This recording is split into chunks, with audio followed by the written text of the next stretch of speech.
ia vi ele tu le nei vai ngole aso se nga fa ta lo fo yo le nei por kalame Samoa I lo fa fonga fera fo ile ta fo le langi lo fe pena ona e sila mai mo mai ai ia fa fe lo yatu fa ta lo fa atu ma lo se fo mo ma lo fo ile langi ma o te fa fo ile tua wa ba wo se ava no e fa ai ia ona asia siatu le nei por kalame I maota malawa na talo yanga le yatu le tua mfamia fa lu le nga fa ftai ia ila to lo fa penao na I meli mai ia ma moli mai le nga fa ftai tele na wa fai fo io na Sosene atu le nei por kalame e lo lato wola sai ili le ia nga le yatu le tua ma fa penao na fa manuia atu le tua nei por kalame ia wa fa ngoina le Vaevae Tonuina le Moni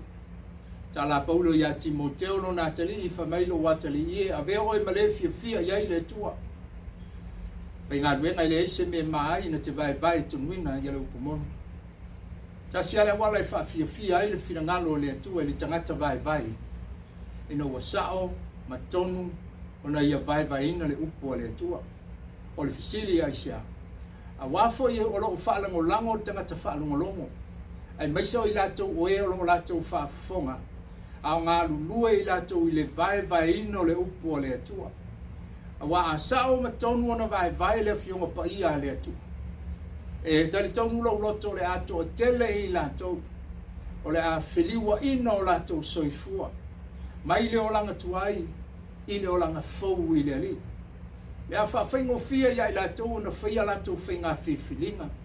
Ta pena ai, ma sa uni ai mo le ola e whanau. Tala noa leo le apostolo Paulo wha mai lo watali ia fia mai le atua ia te oi. I le Leauanae loro mata upe tolu whai upe sifuma leonu. Mai le tala Leauanae wau whapena alo wha mai le atua I le langi. Mai le langi I le loro langi. Wa wina mai ai Yesu ina ia le whano se tas. Whatuatua ia te ia maua le ola e whaavavau. O le whinangalo leo le atua I le tangata Vaevae. Ina ia sao matonu ona Vaevae le whionga pa ia le atua. Ina ia le mawhai o na whano le larolangi.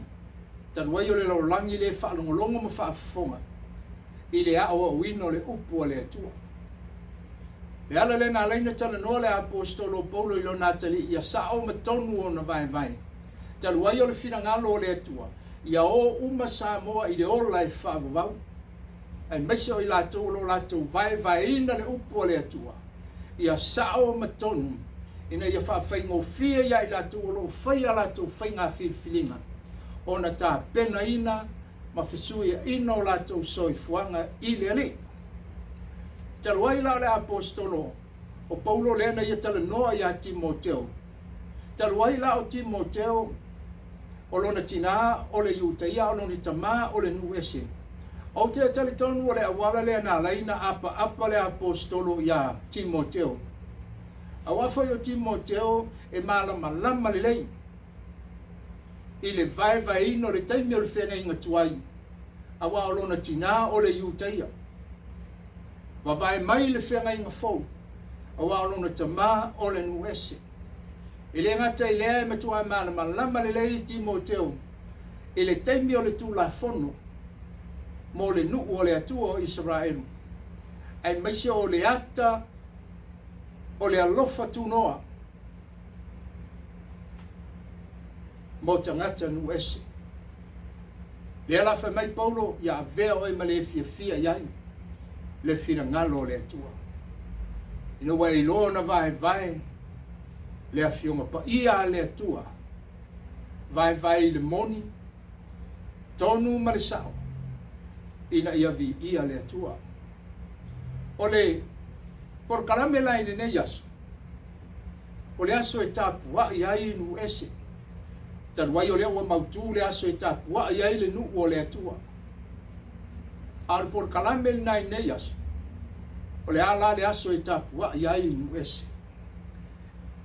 Ina wala wina le apostolo Paulo le tusengal wenga lon metau po iva fai upo 15.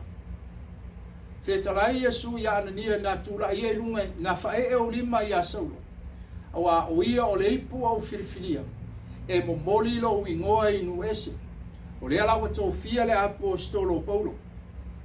E whaima, whaife au anu ese. O na whaile o le tana noanga le apostolo, wa whaile na tau tinonga. Le romalon tau pues fumatasi fau pues fumaltolu. Wa mai le apostolo, awa au te whaiatu ia te utau nu ese. Awa o le apostolo nu ese a. O te vivii ilo whaiva. Na tō fia lo le apostolo, e whaima whaife au po apostolo nu ese. Leo wa tau tino e le apostolo, o au o le whaife au nu ese. O te whaafitai le atua, i lona vala au wina o lo uolanga. Talua i o Paulo le Israelu, ia aina fili whaapitoa, e whai o ia mataitai, ma whaife au nu ese. O le whisili la, o le ale aso e tāpua i ainu ese. Pe a whai o le nu o le atua o Israelu, e tāpua i le sāpati, pe tāpua i le asofitu.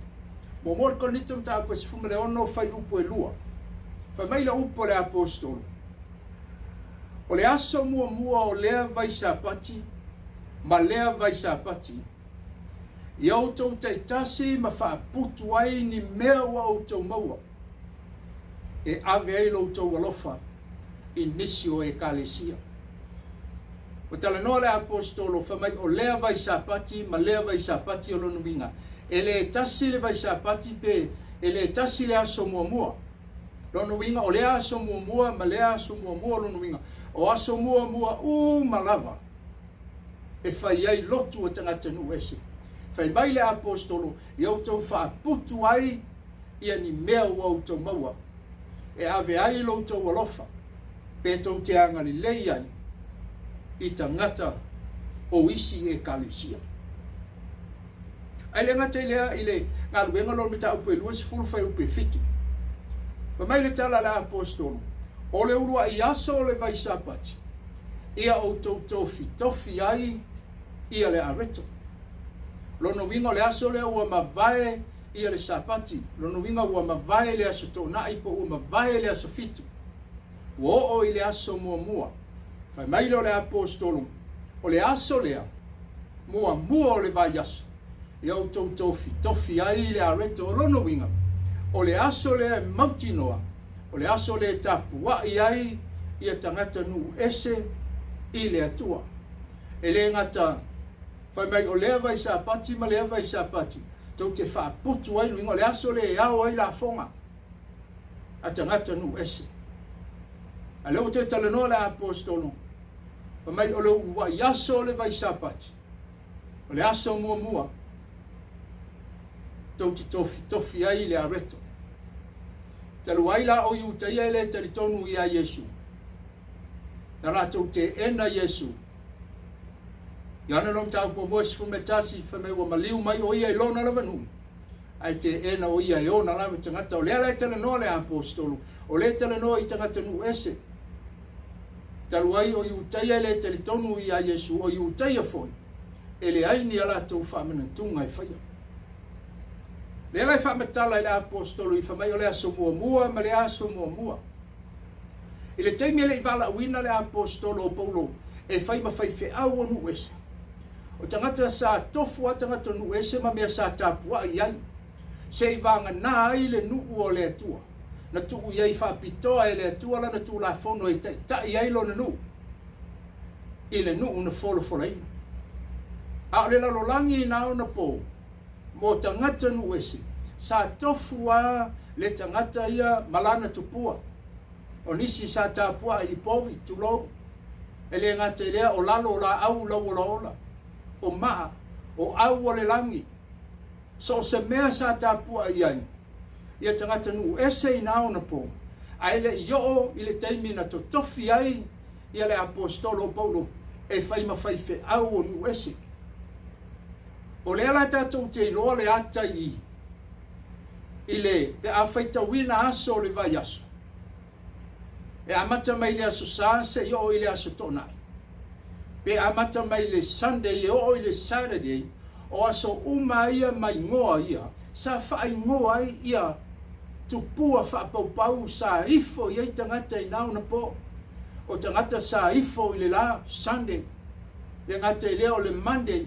Tangata sa ifo i le asongafua. Asolua asolulu. Sa whaingoa i aso ia. Ia ingoa tupua whapaupau. Sa ifo iei tangata. E o lava i le aso tonai. E le taimi lele i wala wina le apostolo Paulo. O mea ia sa ifo iei le lalolangi i nau na po.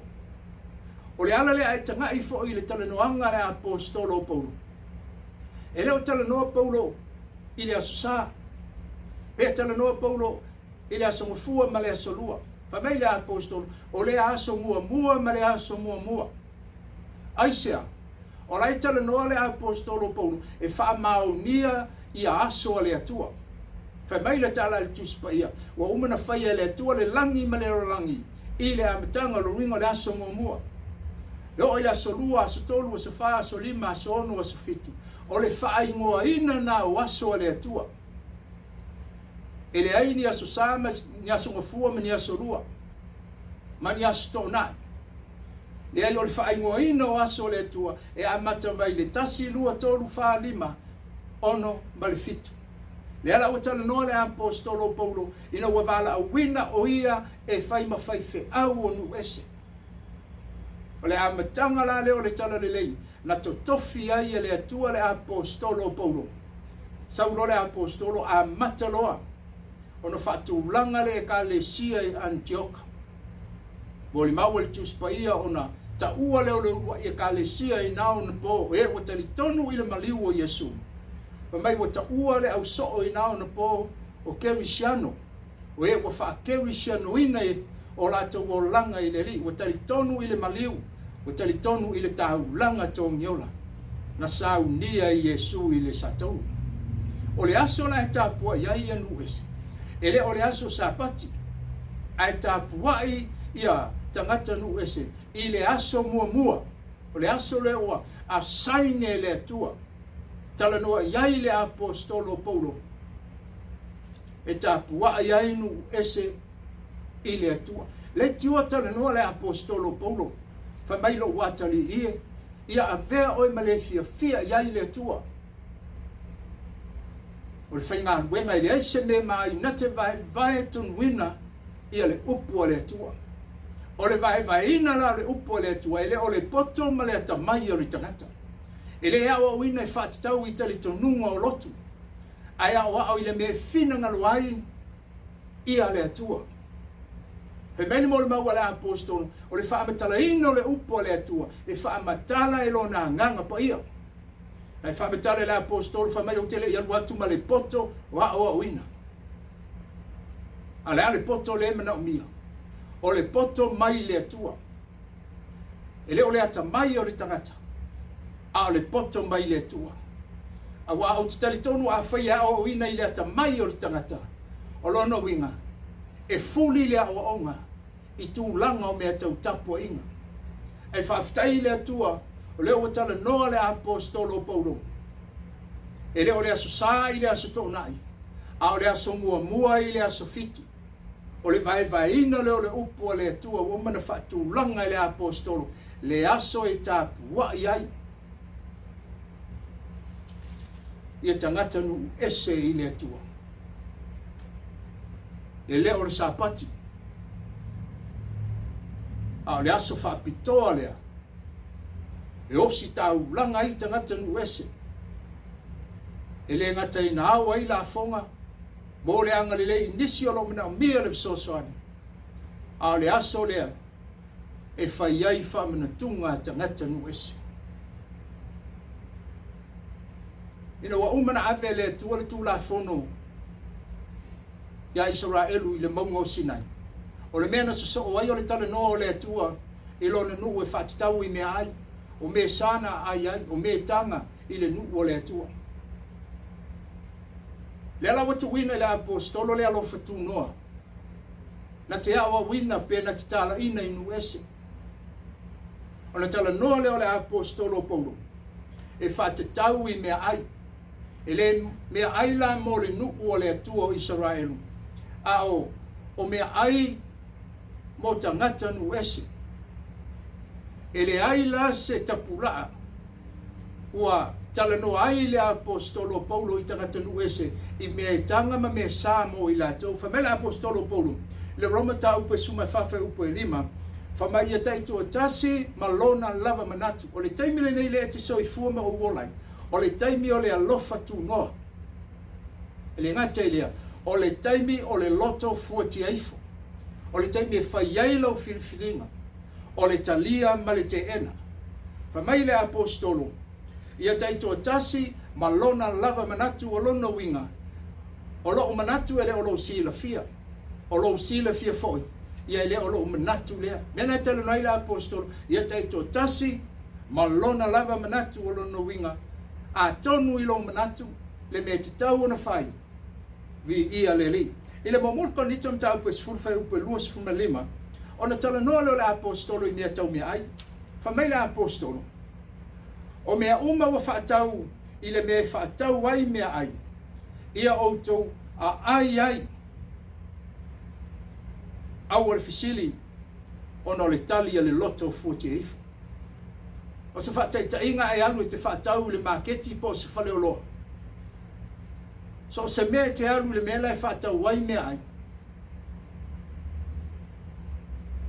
ma ia outou a ai au te fisili ono le loto 48 taluala ia taimi fisili ai tangata i le mea le taluai ono lona soifua ma mea ua whaatonu mai e le foma te tonu le ala na e leina fisili nisi nono winga o le talia le loto 48 nono winga o le ala mea ua iloa e tala fia ngai lo soifua ia vi ia le ri mena i whamaila apostolo Paulo au le fisili ono le talia le loto 48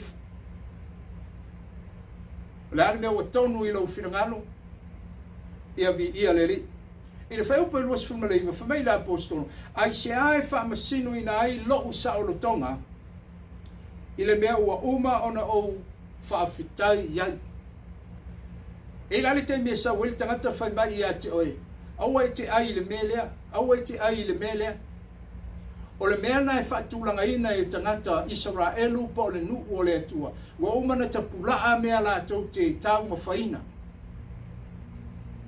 ai le mawhaila na saule yu taia whai atu ia te oe aua e te tau mawha le melea aua e te tau mawha le melea o na sa o leo le tala le apostolo pa mei Paulo o ai oe e te whaamasino ina ai lo sa o le tonga o le tangata nuu ese la e te filifili a oe ia te oe e te whaamasino a oe ia te oe o mai ai se ai te whaamasino ina ia i lo sa o le tonga i le mea ua uma ona o whaafitai iai o le ale mea ua avatu ia te oe talia i le anganga whaafitai umana whaila o whaafitai i le atua ia vi ia le li mai la apostolo Paulo awana i le petia le ngā ruenga le atua ono mea ai e leo tautala la i tangata iutaia o lai tautala i tangata nuese mai nuese awana i le petia le ngā ruenga le atua lono winga nuese e free a oi mea uma ai sea o Paulo o le apostolo nuese leo tala noa Paulo i nuese e leo pispisi ai ni Israelu talu ai e le eise isina titoe suia ia mea tau mafa a tangata iutaia wa uma na whaatu langa e le atua. A leo tala noa le apostolo Paulo i le kalesia inu ese. Mai awane i le petia le ngā luenga le atua. Ona o mea ai. Whai mai lo le apostolo e mamame i e loto mama. E le lea foi mea. I e loto e le lea. Mai e leo le mea alu i tonu. E le anga i tangata ale me sau me tonu i fafo le anu winga.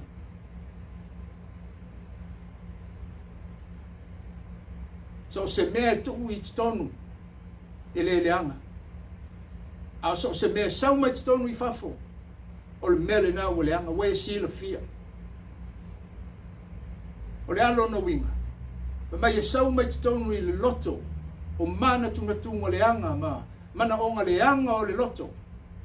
Na mafu anga le alai o na leanga le mea sau mai tonu. Le talanoa iai le apostolo. Mai ai se ai whaamasino ina ai lo Saulo tonga. I le mea wa uma no whaafitai ai i le atua.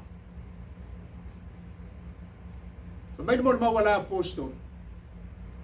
O le ana i le aso, wa ana o ia iai o no le ali. O le fo ia le ana i le aso, o le ana iai ona o le ali. Ana la ia tangata aso fitu po le sapati a iuteia. Po le aso fitu a iuteia. Ana i le aso, mai ona o le ali. O tangata nu ese, wale ana iai i le aso, ona o le ali. O le alo no wing, o le ale aso wa e ana iai. Ia le ali. Fa mai foi le apostolo, o le wa ai, wa ana i le mea ai, ona o le ali. O le foi wa le ana i le mea ai, ona o le ali. O lono winga, o lo tu mai le faitalia. I tangata o nu ese. La tau te fili ai. Le mea te tau o na fai. Tala no le apostolo wa o loa mai le ali o Yesu e le ai se me le anga. Mai le ai se me le anga fua. Ai talu ai o le wa ai ma le masalo salo. Mai le apostolo le mea na wa le anga ai. Ma tala no ma se tasi ali fa mai a te awe te loe. Lau sunga o te le ai pua. Fatu aya. Mai o te le ai pua au te ai sosis. E ro fa tu le ya te loa. Oi ole pua ana fai mai ai sosis. E fa mai te loe. E ese are pua, ese sosis. Mai le tua au te tau ma faina le pua. Al mele o te ai ole sosis. O fatu e sa oi. Tasi lau me sa. Mai tala tus pa ia. O le filifilinga le loto 48. O le ale mea wai filifili ai. Vi ia le ri. Mai le apostolo Paulo ia taito tasi malona lava manatu. Awana isuia seisi lo firangano. O le ale mea wai sila fia o le mea mai le ri. Vi ia le tua. Por kalame nai ne yaso Samoan. Te tonu fo ia le i tapulia ma fa umaina le nei por kalame. O le aso tapua i o nu ese. O le aso mua o le vai aso. O te tele tonu le nei vai tau o le tausanga o le o toi solo li lei. Te leo mea tutupu i le soifuanga o lo e soifua ma o wolai. A o lo iai le tala le lei e ala i le maliu o Yesu. Leana la unga i le apostolo Paulo. Na tofia i le apostolo Paulo. E fai ma fai fe au nu ese. Na te fola ina. Na te la unga ina le tala le lei. O le alofa tu noa. Mo te ngata nu ese. E ala i le maliu o Yesu i le satauno. Tali tonu fatua tua i lona maliu. O le ala le i le manuia ma le ola i whaavavau.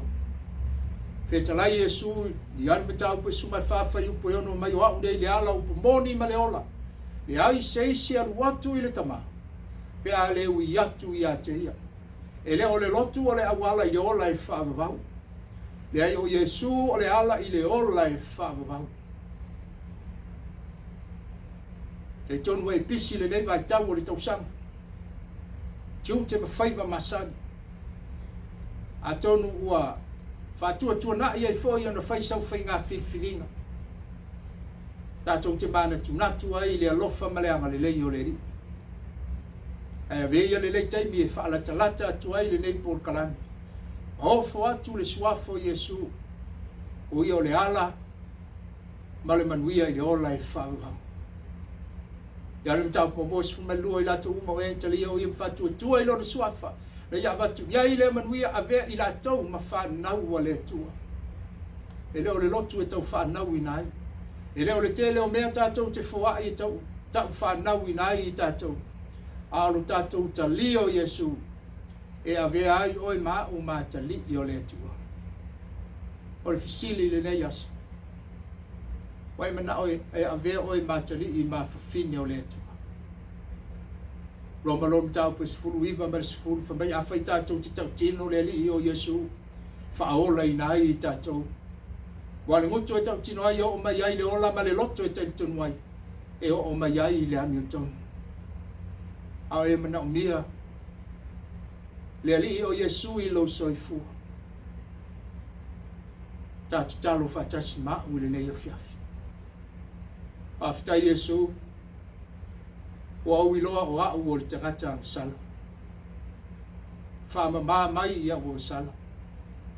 Te tala I nātu lo loto ia te oe. E te awhio mai ai.